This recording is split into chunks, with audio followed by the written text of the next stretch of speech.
आज की हमारी मूवी है कलयुग और रामायण। मूवी की शुरुआत में हमें दिखाया जाता है कि भगवान श्री राम जी हनुमान जी से कहते हैं कि वह एक बार फिर से धरती पर जाए और उनकी जन्मभूमि अयोध्या की स्थिति देखकर आए कि वहां पर क्या हो रहा है। हनुमान जी प्रभु श्री राम की आज्ञा अनुसार धरती पर पहुंचते हैं, जहां पर रामलीला हो रही होती है। किंतु रामलीला के अंदर सभी पात्र शराब पीकर एक्टिंग कर रहे होते हैं, जिससे उनका मन बहुत व्यथित होता है और वह मंच को आग लगा देते हैं और वहां से उड़ जाते हैं।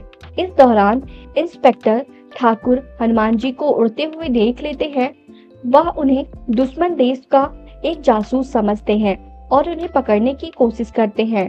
तभी प्रभु श्री राम के दर्शन होते हैं और वह हनुमान जी से अपना वेश बदलने के लिए कहते हैं, जिस पर हनुमान जी का वेश बदल जाता है और वह पवन कुमार, जो कि एक बहुत ही अमीर आदमी होते हैं, के रूप में आ जाते हैं।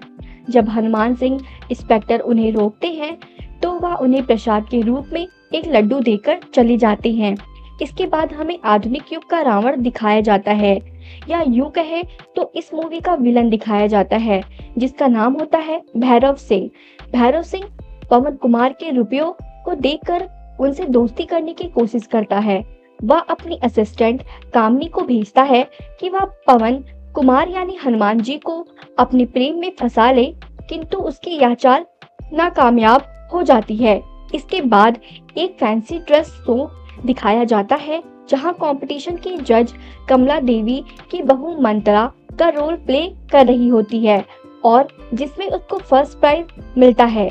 उसके बाद वह अपना गेटअप चेंज करके मॉडर्न ड्रेस पहन लेती है, जिसे देखकर हनुमान जी बहुत ही व्यथित हो जाते हैं। इसके बाद भैरव सिंह पवन कुमार की मुलाकात कमला देवी और उसकी बहू सरिता से करवाता है, किंतु पवन कुमार जी ज्यादा बातचीत किए बिना ही वहां से चले जाते हैं।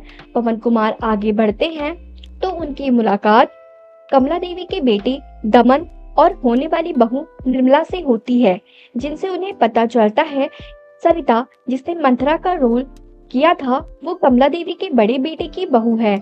मूवी आगे बढ़ती है और हमें कमला देवी और उनका बेटा दिखाया जाता है, जो हनुमान जी मंदिर में पुजारी को घूस दे रहे होते हैं कि वह हनुमान चालीसा का पाठ करे, जिससे घोड़े की रेस में ये लोग जीत जाएं।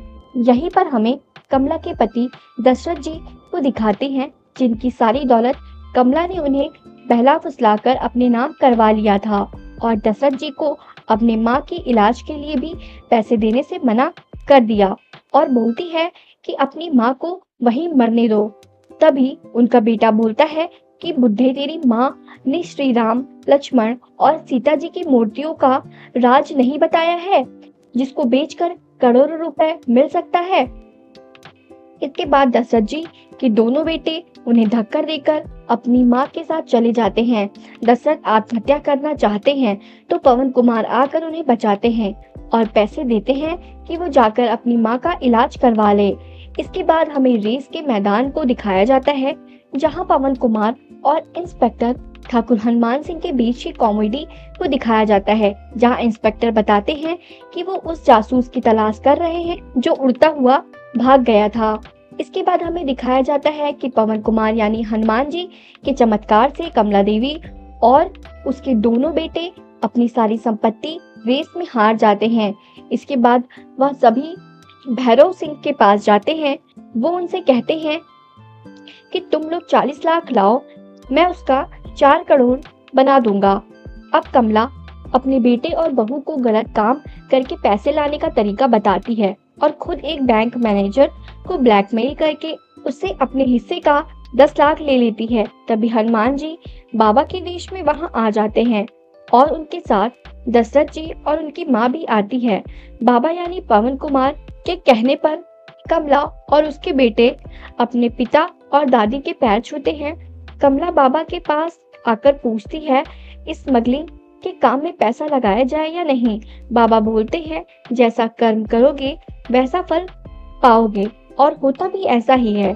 स्मगलिंग का सामान और कुछ आदमियों को पुलिस पकड़ लेती है, जिन्हें छुड़ाने के लिए कमला की बहू सरिता जज को ब्लैकमेल करती है, क्योंकि जज उसके साथ कॉलेज में पढ़ता था। लेकिन इसके बाद भी जज उनकी सहायता नहीं करता है, तो उसे कोर्ट में ही भैरव सिंह का आदमी गोली मार देता है। और फिर हमें दिखाया जाता है कि पवन कुमार रमन और सरिता को समझाने की कोशिश करते हैं, लेकिन वो चले जाते हैं। इसके बाद भैरव सिंह को दिखाया जाता है, जो वह फाइल चुरा लेता है, जिसमें सबके खिलाफ सबूत और नाम होते हैं। वह कमला से कहता है कि श्री राम की मूर्ति लेकर आओ और सरिता को उसके पास भेजो, तब वह उनके नाम हटवाएगा। इस बात से गुस्सा होकर रमन और सरिता वहां से चले जाते हैं। फिर हमें इंस्पेक्टर हनुमान सिंह को दिखाया जाता है, जो कि हनुमान चालीसा पढ़ रहे होते हैं। वहीं पर पवन कुमार यानी हनुमान जी भी होते हैं। इंस्पेक्टर हनुमान सिंह पवन कुमार से इस बात से नाराज हो जाते हैं कि वह श्री राम का नाम लेने पर जय श्री राम बोलते हैं, किंतु जय हनुमान बोलने पर वह चुप हो जाते हैं। इस बात पर पवन कुमार जी कहते हैं कि जय हनुमान बोलना उनका धर्म नहीं। फिर पवन कुमार जी हनुमान सिंह को प्रसाद के रूप में लड्डू देकर वहां से चले जाते हैं। वहां पर हमें दिखाया जाता है कि रमन और सरिता दोनों बदल चुके हैं। उन्हें अपनी गलती एहसास हो चुका है, लेकिन उसका छोटा भाई दमन अभी भी गलत रास्ते पर ही है। वह निर्मला से शादी करने से मना कर देता है और उसके घर को बेचकर जो पैसे मिले थे वह भी वापस देने से मना कर देता है। निर्मला के पिता दशरथ जी के पास जाते हैं। दशरथ कमला और दमन से निर्मला को अपने घर की बहू बनाने के लिए कहते हैं, लेकिन वह दोनों उन्हें धक्का देकर चले जाते हैं। तभी वहां पर पवन कुमार जी आ जाते हैं, जो दशरथ जी को समझते हैं। इसके बाद हमें दिखाया जाता है कि दशरथ जी की माँ उन्हें मूर्तियों का राज बताती है और बोलती है कि इस रामनवमी को उन मूर्तियों को मंदिर में स्थापित करके पूजा करें। तभी हमें दिखाया जाता है कि निर्मला के माता पिता आत्महत्या कर लेते हैं, लेकिन निर्मला को पवन कुमार जी आकर रोक लेते हैं। इसके बाद रमन और सरिता कमला देवी और दमन को समझाने की कोशिश करते हैं। तभी भैरव सिंह भी आ जाता है। वो जबरदस्ती मूर्तियों का राज पूछता है। ना पता चलने पर वह गोली चलाता है। गोली पवन कुमार की तरफ आ रही होती है, लेकिन वो खुद को गायब कर लेता है।